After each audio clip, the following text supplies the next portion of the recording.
మహాదేవుడును మన రక్షకుడైన యేసుక్రీస్తు వారి నామంలో శుభములు కలుగునుగాక.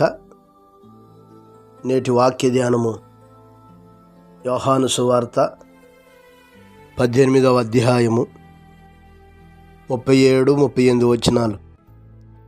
అందుకు పిలాతు, నీవు రాజువా అని ఆయనను అడుగగా, యేసు, నీవన్నట్టు నేను రాజునే. సత్యమును గూర్చి సాక్ష్యమిచ్చుటకు నేను పుట్టి తిని, ఇంది నిమిత్తమే ఈ లోకమునకు వచ్చి తిని. సత్య సంబంధి అయిన ప్రతివాడు నా మాట వినునెను. అందుకు పిలాతు, సత్యమనగా ఏమిటి అని ఆయనతో చెప్పెను. ప్రియులారా, ప్రభువారు తన పరలోక మహిమను విడిచి దేవునిగా తన దైవత్వాన్ని విడిచి ఎందుకు భూమి మీదకు నరుడిగా దిగిరావలసి వచ్చిందో మనం ధ్యానం చేస్తూ ఉన్నాం.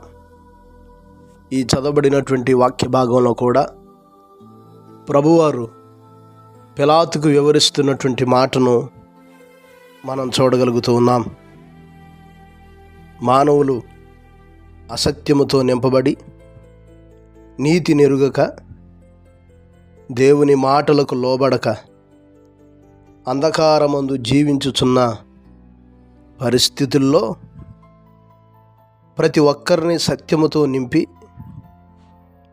సన్మార్గములో నడిపించటానికి ఆయన సత్యవంతునిగా వచ్చి సత్యమును స్థాపించి దానిని లోకమునకు తెలియపరిచెను.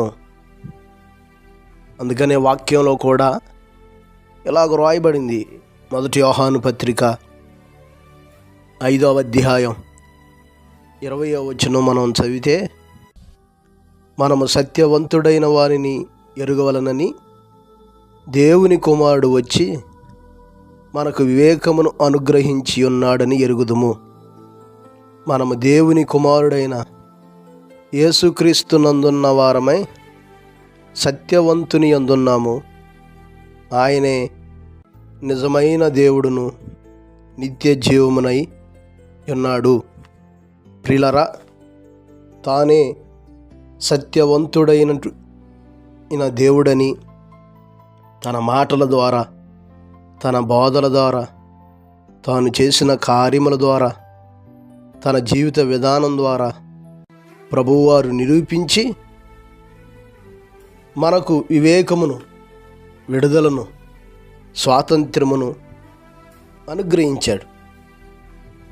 మనం ఎవరు అసత్యులుగా ఉండి దేవుని కృపను పొందుకొనకుండా ఆయనకు దూరంగా ఉండేటటువంటి వారుగా ఉండక, మనందరం సత్య సంబంధులుగా ఉండి అన్ని విషయములలో ఆయన మాట విని ఆయనకు లోబడి జీవించాలని ఆయన మనకు ఇట్టి మాటలు బోధిస్తున్నాడు. కనుక సత్యవంతుడైన ప్రభువుని ఎరుగుదాం, సత్యములో మనల్ని మనం స్థిరపరుచుకుందాం. ఆయన సెలవిచ్చినట్టు ఆయనని ఎరిగి ఉంటేనే మనం జీవాన్ని పొందుకోగలం.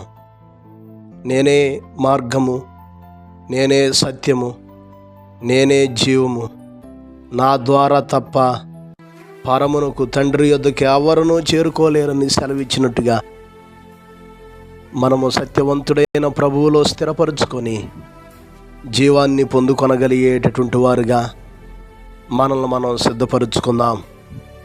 పరిశుద్ధుడా, గొప్ప దేవుడా, సర్వాధికారి, ఘనమైన మా రక్షక, స్తోత్రాలయ్యా. సత్యాన్ని స్థాపించి ప్రతి మానవాళికి సత్యాన్ని తెలియచేయటానికి వచ్చిన మా దేవా, మీ గొప్ప నామాన్ని బట్టి స్తోత్రాలయ్యా. మా ప్రియులైన బిడ్డలందరి కొరకు ప్రార్థిస్తున్నాం. ప్రతి ఒక్కరిని బలపరచండి. అసత్యులుగా అంధకారములో జీవిస్తున్న ప్రతి ఒక్కరిని సత్యములోనికి నడిపించమని ప్రార్థిస్తున్నాం. కృప చూపండి ప్రభా. ఈ క్రిస్మస్ దినాల్లో ప్రతి వ్యక్తి హృదయంలో సమాధానాన్ని ఇవ్వండి, సంతోషాన్ని ఇవ్వండి. ప్రతి కుటుంబంలో ఐక్యతనిచ్చి మీ నామాన్ని మహింపరుస్తూ లోకానికి మిమ్మల్ని ప్రతిబింబించే జీవితాన్ని జీవించగలిగే భాగ్యాన్ని ప్రతి ఒక్కరికి దయచేయమని యేసు నామమున అడిగి వేడుకొనుచున్నాము తండ్రి. ఆమెన్. ప్రభు కృప మీకు తోడై ఉండును గాక.